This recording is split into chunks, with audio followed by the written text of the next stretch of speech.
The letter arrived on a Tuesday morning, which was already a bad morning because the electricity had flickered twice overnight and Mia's daughter had woken up coughing again, that same dry, persistent cough that had been sitting in Lily's small chest for 11 days and refused to leave.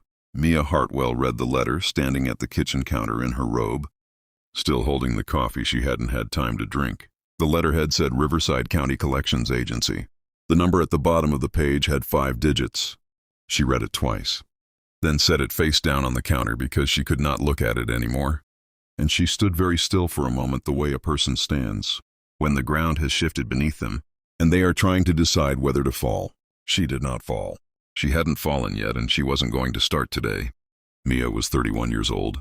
She had been a single mother for 2 of those years. Ever since her husband, Marcus, had decided that fatherhood was not something he was built for, and had made that decision known by packing a bag on a Wednesday afternoon while Lily was napping and leaving a note on the refrigerator that said only, "I'm sorry. I can't do this." He had not called since. He had not sent money. He had not sent anything. She had gone back to work 6 weeks after he left.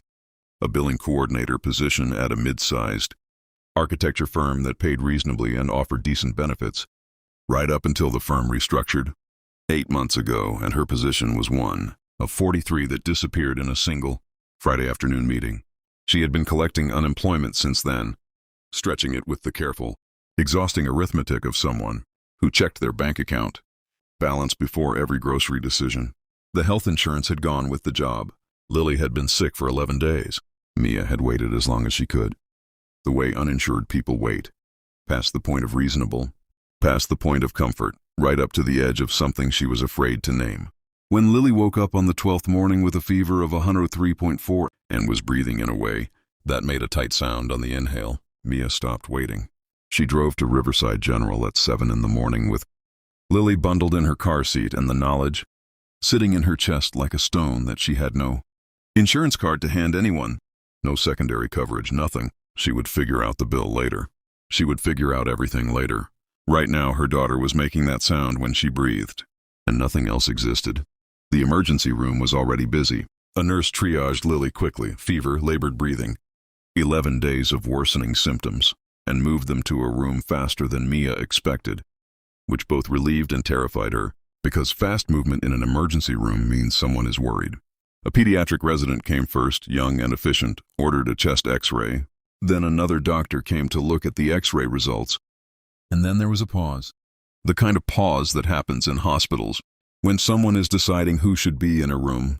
And then the door opened, and the man who walked in was not a resident. Mia knew this the moment she saw him, before she read his badge or heard his title. He carried the room differently. He was in his early 40s, tall and composed, with gray-green eyes that moved to Lily first, always to the patient first, and then briefly, assessingly to her. He had dark blonde hair going silver, and a face that looked like it had been through something and come out steadier for it. His badge read, Dr. James Calloway, Chief of Pediatrics. "Ms. Hartwell," he said. "I'm Dr. Calloway. I've reviewed Lily's x-ray and I want to talk to you about what we're seeing." Mia sat very straight in the chair beside Lily's bed. Her daughter was drowsy with fever, her small hand wrapped around Mia's fingers. "Tell me," Mia said, because she had always been the kind of person who needed to know. He told her. Pneumonia or bacterial, caught before it became severe, but serious enough to require IV antibiotics, and at minimum a 48-hour admission, possibly 72. He explained it carefully and clearly, without softening it to the point of dishonesty or sharpening it to the point of cruelty, and Mia listened to every word with the focused attention of a woman who understood that understanding was the only control she had left. When he finished, she nodded. "Okay," she said. "What do we do?"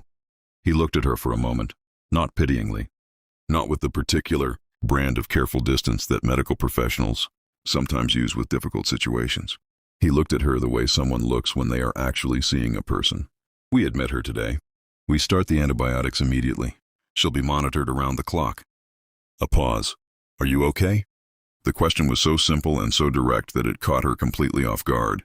She blinked. No one in a hospital had ever asked her that before. Usually they asked about insurance and emergency contacts and whether she had a primary care physician. "I'm fine," she said automatically. He nodded, and she could tell he didn't entirely believe her, and she could tell he was going to let her have the answer anyway, because he understood that sometimes the only way a person can keep moving is to believe their own lie for a little while longer. He excused himself, spoke quietly to the nurse outside, and within 20 minutes Lily had an IV lying in a room on the pediatric floor and a team of people moving around her with calm, coordinated purpose. Mia sat beside her daughter's bed and held her hand and stared at the wall and did the math she had been doing since the moment they pulled into the hospital parking lot. 2 nights minimum. Pediatric admission, IV antibiotics, the chest x-ray alone, the ER fees. She had looked up average costs once. In a moment of anxiety-driven research, she immediately regretted, and the number she'd found had made her physically cold. She had $412 in her checking account. She had a maxed credit card and a mother in Florida, with her own medical bills and a best friend who had already lent her money twice and from whom she refused to ask again. She had nothing. She was going to have to figure it out. She always figured it out. But sitting in that room with the monitors beeping and Lily's small chest rising and falling with the effort that breathing had temporarily become, the weight of figuring it out felt, for the first time, genuinely crushing. If this story is already sitting somewhere deep in your chest, stay with us. What happens next is the part that will change the way you see people. Please watch until the very end. And if this channel has ever given you a story worth feeling, subscribe and leave a like. You'll want to see what's coming. Dr. Calloway came back that evening. This surprised her. She had assumed, correctly, that he had other patients, other responsibilities, that a chief of pediatrics did not make evening social calls to the rooms of admitted children. But he knocked and came in quietly and checked Lily's chart, and then pulled the chair to the other side of the bed and sat down in a way that said he had a few minutes and was choosing to spend them here. She's responding well, he said. Her fever broke about an hour ago. The antibiotics are working. Mia exhaled for what felt like the first time all day. Thank God. He looked at Lily sleeping, deeply, finally comfortably sleeping. The tight sound gone from her breathing, and something in his face was very gentle and very private. The expression of a man for whom children were not just patients. You did the right thing bringing her in, he said. Another day and it would have been significantly worse. I know. Her voice was quieter than she intended. I waited too long already. You came when you came, he said simply without judgment. She's here now. There was a silence not uncomfortable. Then Mia said, because she was exhausted and the filter between her brain and her mouth had thinned considerably over the past 14 hours. I don't have insurance. I want you to know I'm not going to disappear on the bill.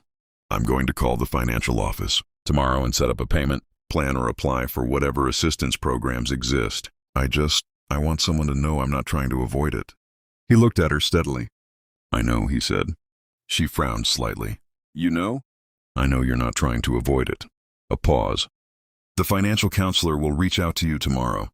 There are programs. Don't let the numbers scare you before you've talked to them. She nodded and tried to believe that, and mostly failed, and thanked him, and he left.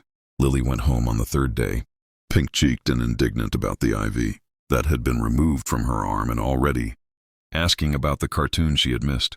Mia buckled her into the car seat and kissed her forehead and drove home with both hands on the wheel and her jaw set against the complicated flood of relief and dread that was running through her simultaneously. The financial counselor called the next morning. Mia sat at her kitchen counter with a notepad and a pen and braced herself. The woman on the phone was named Carol, and she was professional and kind, and she told Mia that her account had been reviewed and that the balance had been...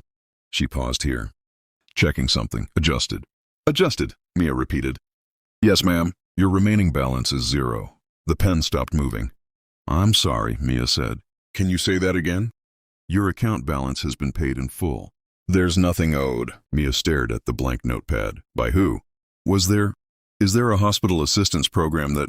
The account was settled by a private payment, Carol said, and her voice had the careful neutrality of someone who had been asked not to say more than that. I'm not able to provide additional details, but your account is closed. There's nothing further you need to do. The call ended. Mia sat at her kitchen counter for a long time. She thought about it for days. She made calls to the hospital billing department, to the financial office, to 2 different administrators, and every person she spoke to gave her the same careful, Pleasant, uninformative response. Private payment. Account settled. Nothing owed.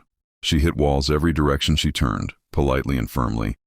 And after a week of it, she stopped turning and simply sat with the fact of it, which felt enormous and inexplicable, and like something she couldn't swallow properly. 6 weeks later, she got the job, a healthcare administration position at a nonprofit clinic, 2 miles from her apartment. Better hours than she'd had before. Health benefits, and the particular satisfaction of work that felt like it meant something. She had applied on a Tuesday and gotten the interview call on Thursday and accepted the offer the following Monday. And she had stood in her kitchen after hanging up and cried the good kind of tears, the kind that come after a long time of the other kind. On her first day, she was given a tour of the clinic's partner network, the hospitals and specialists and community health organizations they worked with. One of the partner institutions was Riverside General. On her 3rd week, she attended a joint clinic coordination meeting at Riverside General.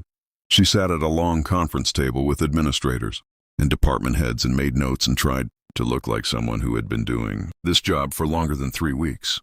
Halfway through the meeting, the door opened and a man came in late, apologizing briefly, and took the empty seat across the table. Dr. James Calloway. He looked up and saw her at the same moment she saw him, and something happened in his expression. A flicker of recognition, a careful arranging of his face into professional neutrality. That was just a half-second too slow. He looked back at his meeting notes. She looked at hers. For 40 minutes they sat across from each other and discussed pediatric referral pathways and community care coordination, and Mia contributed exactly the thing she was supposed to contribute and said nothing else. And when the meeting ended and people began gathering, their thing, she made a decision. Dr. Calloway. He turned. The room was mostly empty now. 2 other people still collecting papers near the door. Ms. Hartwell.